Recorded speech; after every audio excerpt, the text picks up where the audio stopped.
start with Jason. So I have the first question is, how do you regulate for the time temperature matrix required for refrigeration of harvested products? All right. That's actually through the health department that does that.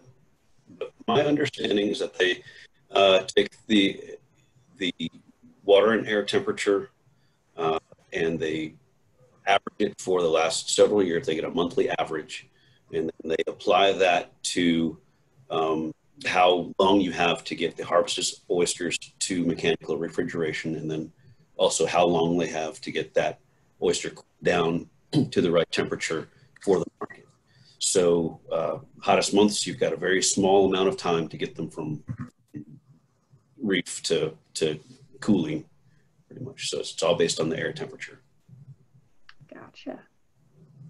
Interesting.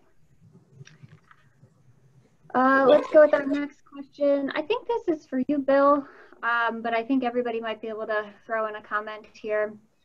As AOC increases across the Gulf of Mexico, are states looking at developing incentives for the establishment of private hatcheries to meet the anticipated need for seeds? Sure, and I think that AOC for the Louisiana uses the term alternative oyster culture for this. I think that's what AOC, Earl, I think you got that right. I don't know that any states are looking to develop incentives. That's an interesting idea. Earl, what we've done is Auburn stepped out. We announced 2018, I forget our last year. We had private individuals come to us and say that they wanted to start private hatcheries, and so we voluntarily left production of seed, and then Auburn has now tries to support those hatcheries, commercial hatcheries. We don't try to grow oysters for them, but we try to give them technical expertise because we recognize that the industry needs seed, so you have to have hatcheries. I think that will develop, but frankly, we've seen very high demand for seed, and so there's certainly a commercial opportunity there. Excellent. Anybody else have a thought on that? Perfect. All right, next question. For Dr. Fox, how do you think oysters will fare after the big barge crash and spill in Galveston Bay in 2019? Well, that was what I was alluding to by, you know, there's a stranglehold on availability of oysters whenever you have any kind of toxic spill in Galveston Bay, because it, you know, if it's outside the fishing season from November to April, you're really left with only the private leases, and they're only found in Galveston Bay.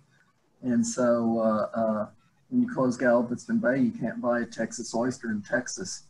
So as I mentioned, the thing to do is to spread the risk through aquaculture, and you know, don't put all your eggs in one basket. And I think Parks and Wildlife at one time was interested in increasing the lease program down from Galveston Bay into other bays of Texas, slowly but surely. But you know, we got whacked by Hurricane Harvey right when that discussion was started, and so we might have to revisit that. But certainly, I think aquaculture is a way to, you know, to spread out that risk. Okay, wonderful. Yeah, I know we had mentioned that before. It's definitely an interesting event. Let's see. Dr. Bill Walton, let's see. What salinity is needed for oyster aquaculture, and do you use the culture in the aquaculture process at all? Sure. So turns out that when we think of the wild populations that Jason was talking about, many people think of oysters thriving at sort of a mid salinity. So full ocean is, call it 35 parts per thousand. And many people think of oysters really thriving in the Gulf in sort of 10 to 20 parts per thousand areas, what we'd call the brackish waters, or at least estuarine waters. It turns out that oysters survive in full ocean salinity. It's just that many of their predators and some of their diseases also thrive in salty conditions. So we can grow oysters in very salty areas because you can protect them from predators, and they grow so fast that the most common disease that we have currently for oysters, called dermo, tends not to kill them within 1 year. So they may acquire it before harvest, but that doesn't hurt people. It's like spots on apples. It doesn't hurt people. But as a farmer, you're able to harvest before that becomes a problem. So we can grow them at full ocean salinity. Oh, and sorry, for culture, we do use Jason over at Claude Petit would take whole oyster shells and put them in tanks, and the larvae would attach to those shells to make clusters. We take oyster shells and grind them into sand, and we let the oysters attach to that. And there's only enough room on each piece of sand for one oyster, and so that's how we get those single oysters. We use culture, we just use microculture. Very interesting. Great. I guess along similar lines of talking salinity, Jason, was or is 2019 a good season due to lower salinity?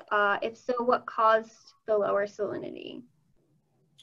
Well, I'm not sure if it's all because of the lower salinity. I can tell you what causes that. Our Mobile Tensaw Delta, we basically get all of the water flowing out of mid to lower Alabama comes through there.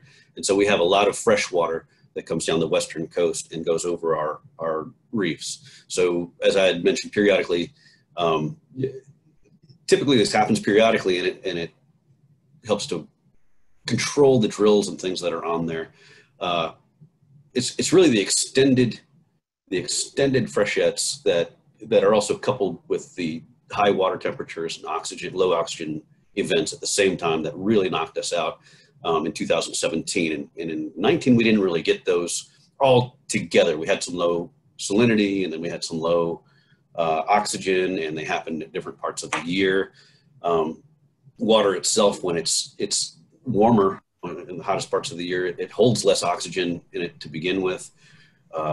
Animals in the middle of summer, their metabolisms are ramped up. They need more resources. They need more oxygen. They need more everything. So when they're stressed out, all of these things coupled together just are just a disaster for oysters. Gotcha. Okay. Well, it looks like we might have about 1 more minute, so I've got one last question, and then we'll wrap it up. Our last question is for Jason. What metric does the state use to open and close bars to harvest? So we talked about that a little bit before. And then also, is Alabama putting in restoration reefs, example in the Upper Bay, as spawning reefs that are intended to be unharvested habitat to produce larvae for the harvest reefs? Okay. The metric for opening and closing, it's not a set metric. I think there are some agencies that'll say, oh, we have a density of this amount of oysters per reef. That's when we open, and then these reefs with a lower density than that, they don't work. What we do is with our annual dives, we try to determine about how many sacks are on a reef and how the reefs are doing. We set I'll call it a flexible goal. I don't want to call it a quota, a flexible goal. And then we say, we kind of back off from what our estimate of the whole harvest is by a certain percentage, whatever we discuss. And that may change as well. It's pretty dynamic, but we'll open up reef to harvest, and we can even change that harvest goal in the middle of the season. And we can get back out and survey some certain areas. Sometimes the harvesters will get in areas that we didn't actually survey because we do a random survey and we don't have the personnel to cover everything. And they're really good at finding oysters, so they'll find a spot. So we can include those into the harvest estimate that we kind of missed during our assay. Or we can go the other way around, where it's just like, we predicted that there'd be more production and we need to shut things down a little bit earlier too. The second thing I'm gonna try to keep brief about the planting and restoring oysters in the Upper Bay. We naturally have oysters in the Upper Bay. There's a lot of challenges to planting in waters that are closed. Our Upper Bay waters are really closed. They're prohibited, restricted, or conditionally restricted. Really, the conditionally approved waters are the waters that people harvest for consumption. And so we have to get over challenges when you restore something in an area that's not really approved for harvest, but the oysters are doing really well. You can open up they call it a attractive nuisance, where folks still go out there and harvest in water that and the oysters may or may not be conducive for consumption. And so you can really put a great health risk on folks by not doing that correctly. I'm not saying that we'll never do that, but there are a lot of things to overcome before we do restoration reefs in waters not open for consumption or harvest for consumpmption. I know it's a lot longer than That's okay. That's short answer for that one. Not a problem. We still have lots of questions coming in. Unfortunately, we are out of time, so everything that's submitted, I will try to include in our follow-up email and get back with everyone. Should be at least or at most a week, and I'll have all of our recordings and our questions answered for everybody. But thank you so much for everyone that was able to join us today. If you do have a few minutes, we would really appreciate you filling out our evaluation. There's a link in the chat box, and it should be in your maybe emailed as well.